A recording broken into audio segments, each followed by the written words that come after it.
let's talk about your book, The Great Confrontation, where you highlight that the war didn't start in 2022, and it's not limited to borders of Ukraine, but there's a threat to the whole Europe.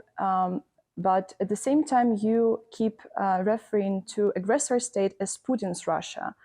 But it is important to understand that imperialistic aspirations always predominated in Russian politics long before Putin. So could you comment on that? I'm not referring as Putin's Russia. For me, it's a Russian problem, which is not only a one-man problem. But Putin is the embodiment of Russian imperialistic attitude.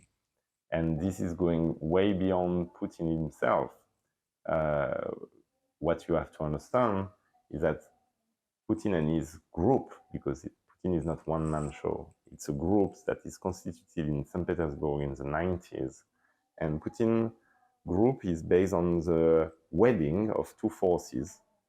On the one side, KGB, and on the other side, the mafia, basic crooks, street crooks.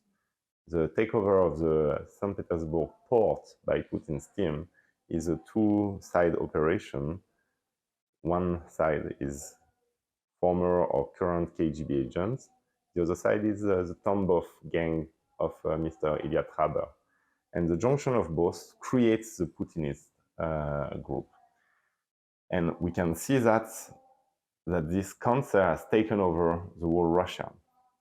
So it's obviously a Russian issue, but Putin himself and his cronies play a major role. So you have to actually identify both. What's the problem in Russian society and what's the problem with Putin circle and structures of force.